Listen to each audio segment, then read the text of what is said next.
खबरों में आगे बढ़ते हैं। लखनऊ से खबर आपको बता देते हैं, जहां श्री राम के साथ रक्षा उत्पादों का बड़ा केंद्र बनेगी अयोध्या।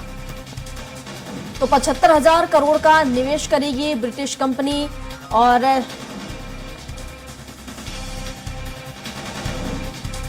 ट्रम्प लगत स्क्वायर कैपिटल कंपनी ने 5 करार किए हैं। तो रामनगरी में डिफेंस विनिर्माण की इकाइयां लगाएगी कंपनी और करीब 26,000 नए रोजगार के अवसर पैदा होंगे। तो देश में किसी एक जिले में एक साथ होने वाला सबसे बड़ा निवेश होगा और निवेश के लिए 7 और विदेशी कंपनियों ने दिलचस्पी दिखाई है। तो 75,000 करोड़ का निवेश यहां पर होगा और बता दें आपको कि ऐसी कई कंपनियां हैं जिन्होंने यहां पर रुचि दिखाई है, जिसके चलते अब उन रक्षा उत्पादों का बड़ा केंद्र बनेगी अयोध्या। तो बता दें कि निवेश के लिए 7 और विदेशी कंपनियों ने दिलचस्पी दिखाई है। तो 7 और कंपनियां होंगी जो यहां पर इन्वेस्ट करेंगी। तो बड़ा अपडेट आपको लखनऊ से बता रहे हैं, जहां श्री राम के साथ विकास भी यहां पर हो रहा है और अयोध्या में आपको बता दें कि 75,000 करोड़ का निवेश यहां पर किया जाएगा।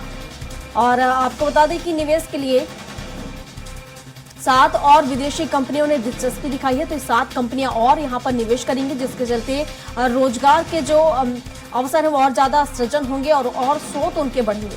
तो रक्षा उत्पादों का बड़ा केंद्र बनेगी अब अयोध्या। तो 75,000 करोड़ का निवेश करेगी ब्रिटिश कंपनी और इसके साथ ही आपको बता दें कि 7 ऐसी और विदेशी कंपनियां हैं जिन्होंने दिलचस्पी दिखाई है, जो यहां पर निवेश कर सकती हैं।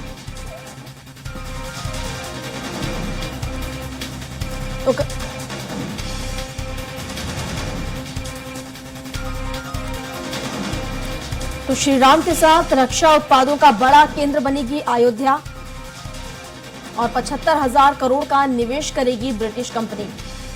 तो आपको बता दें कि निवेश के लिए 7 और विदेशी कंपनियां हैं जो यहां पर निवेश करना चाहती हैं, उन्होंने दिलचस्पी दिखाई है। तो इसके साथ ही रोजगार का जो अवसर है, जो साधन है और बढ़ेंगे। तो रक्षा उत्पादों का सबसे बड़ा केंद्र अयोध्या बनेगी।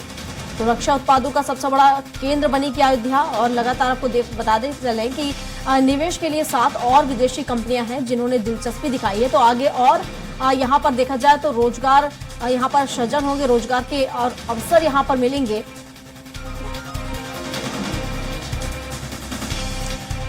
तो रोजगार की जो संस्थाएं और आने वाले समय में बढ़ेंगी और अयोध्या सबसे बड़ा केंद्र बनेगी रक्षा उत्पादों का। और इस पर विस्तार से जानकारी के साथ घनश्याम निशांत चौरसिया हमारे साथ हमारे सहयोगी जुड़ चुके हैं। तो घनश्याम से ही जान लेते हैं। घनश्याम, इस खबर पर क्या ज्यादा जानकारी? देखिए प्रियंका जी, अयोध्या उत्तर प्रदेश सरकार के लिए बहुत ही मुफीद और बहुत ही विजनरी पॉइंट के तौर पर उसे विकसित करने के मोड में है। चूंकि वहां पे रामनगरी कहा जाता है अयोध्या, राम मंदिर का भव्य निर्माण हो रहा है। 22 जनवरी को वहां पे रामलला का प्राण प्रतिष्ठा प्रधानमंत्री नरेंद्र मोदी के हाथों से होना है। तो उसके पहले एक धार्मिक नगरी के अलावा एक धार्मिक आस्था को देखते हुए वहां पे आर्थिक नगरी को भी बनाने की कवायद उत्तर प्रदेश की योगी सरकार कर रही है। यानी अयोध्या जो धार्मिक नगरी के रूप में पूरी दुनिया में विश्व विख्यात है, प्रख्यात है, अब उसे आर्थिक नगरी के रूप में भी लोग जाने, इसको लेकर के उत्तर प्रदेश सरकार लगातार काम कर रही है। यानी अब अगला महीने में वहां पे रामलला का प्राण प्रतिष्ठा होना है। उसके पहले अब जो है वहां पे कई एमओयू साइन किए जा रहे हैं आर्थिक रूप से, और सबसे बड़ी बात है कि रक्षा सेक्टर से जुड़े हुए एमओयू साइन किए जा रहे हैं। ब्रिटिश कंपनी है, उस ब्रिटिश कंपनी के जरिए 75,000 करोड़ रुपए का जो है उस 75,000 करोड़ के लागत से वहां पे विनिर्माण किया जाएगा, रक्षा इक्विपमेंट विनिर्माण किया जाएगा। यानी रक्षा से जुड़े हुए जो है इक्विपमेंट वहां पे बनाए जाएंगे। परोक्ष और अपरोक्ष रूप से अगर वहां पे ये काम किया जाएगा, जब इसकी फैक्ट्री शुरू होगी तो तकरीबन 26,000 से ज्यादा लोगों को वहां पे रोजगार सृजन होगा। अभी ये एक कंपनी है जो ब्रिटिश कंपनी है जिसका करार किया गया है। इसके अलावा 7 अन्य कंपनियां उत्तर प्रदेश सरकार के पाइपलाइन में है अयोध्या को लेकर के।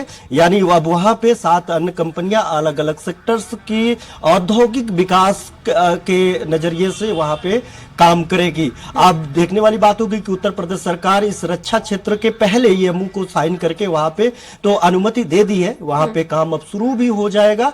लेकिन अन्य जो 7 अन्य कंपनियां अब जो पाइपलाइन में है प्रियंका जी, वो भी उत्तर प्रदेश सरकार लगातार उनके साथ कनेक्टिविटी में है, लगातार उनके साथ किस तरीके से अयोध्या में विकास की नींव रखी जाएगी, उसको लेकर के आर्थिक नगरी बनाई जाएगी, धार्मिक नगरी के अलावा वहां पे किस तरीके से वहां पे इंडस्ट्रियल हब बनाया जाएगा, किस तरीके से रक्षा क्षेत्र से जुड़े हुए इक्विपमेंट बनाए जाएंगे और वहां पे रोजगार के अवसर मुहैया कराए जाएंगे, वहां पे आर्थिक रूप से लोगों को स्वावलंबित किया जाएगा।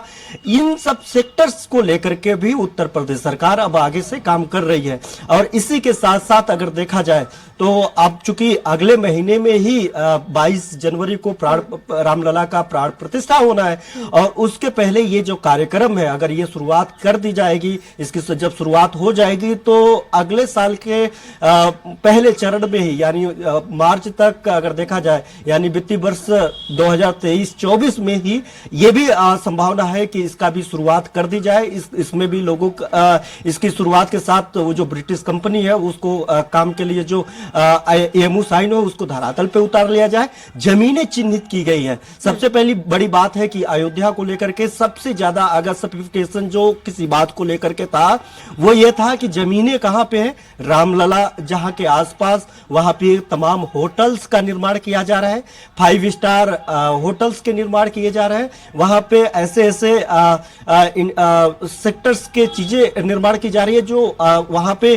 धार्मिक लोग आएंगे, जो राम भक्त वहां पे आएंगे, उनको रहने ठहरने, खाना खाने, दर्शन करने, वहां के सामान खरीदने, उन सब चीजों को ध्यान देते हुए वहां को निर्माण किया जा रहा है। जो सड़कें हैं उसको चौड़ीकरण की जा रही है, कॉरिडोर बनाया जा रहा है, चारों तरफ से कोसी जो 14 कोसी परिक्रमा होती है, 80 कोसी परिक्रमा होती है, वो परिक्रमा में किसी तरीके की किसी भक्त को दिक्कत ना हो उसको लेकर के रोडों का चौड़ीकरण किया जा रहा है, विकास किया जा रहा है। यानी जो राम मंदिर और आसपास के जो जगह है उस जगह को इस तरीके से विकास किया जा रहा है कि जो आगे भविष्य में 100-200 साल तक अगर वहां पे भीड़ बढ़ जाती है किसी धार्मिक वक्त में, यानी किसी त्योहार पे अगर वहां पे गैदरिंग बढ़ती है तो उनको कोई न रहने ठहरने, पूजा पाठ, पूजा अर्चना और उनके यानी धार्मिक क्रियाकलापों में कोई समस्या ना हो। अब इसके बाद दूसरा जो कॉरिडोर होता है वो इंडस्ट्रियल कॉरिडोर होता है।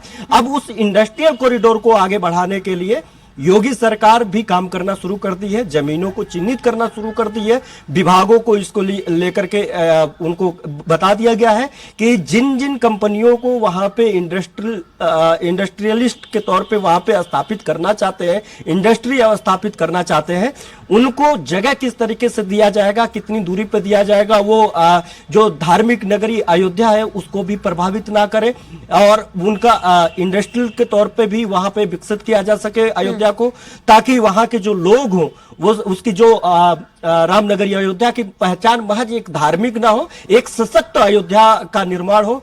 इसको लेकर के अब योगी सरकार इसकी कवायद को आगे कर रही है। तो इसी के चरण में ये पहला EMU था जो लगभग 75,000 करोड़ रुपए के लागत से था। 26,000 लोगों को परोक्ष अपरोक्ष रूप से वहां पे रोजगार मुहैया ये कराएगी, ये EMU कराएगी, ये जो विनिर्माण होगा रक्षा क्षेत्र के इक्विपमेंट बनाने को लेकर के। और आगामी जो 7 और पाइपलाइन में EMU साइन होने हैं, जो कंपनियां पाइपलाइन में है उत्तर प्रदेश सरकार के, वो भी लाखों लोगों का जो है रोजगार मुहैया कराएगी। और वो योगी सरकार अयोध्या को लेकर के पहले भी बजट, कई मामलों में पहले भी बजट वहां पे जारी भी कर दिया है। कैबिनेट की बैठक के बाद जब यहाँ पे सदन चला शीतकालीन सत्र में, तो वहां पर भी तमाम ऐसे एंगल्स को लेकर के वहां पे बजट पास किया गया। तो ऐसे में देखा जाए एक धार्मिक और आर्थिक दोनों तरीके से योगी सरकार उसे विकसित करने में कोई कोर कसर नहीं छोड़ना चाहती और उससे इस कवायद में लगी हुई है, उस दिशा में बड़ा तेजी से काम कर रही है। अधिकारियों को भी योगी और मोदी सर जो चाहते हैं कि अयोध्या का चहुमुखी विकास हो, इसमें कहीं ना कहीं जिस तरीके से अब निवेश विदेशी कंपनियां कर रही हैं, इसके चलते कहीं ना कहीं रोजगार के जो अवसर हैं वो कहीं ना कहीं सृजन होंगे और रोजगार को कहीं ना कहीं बढ़ावा मिलेगा। फिलहाल शुक्रिया आपका तमाम जानकारियों के लिए।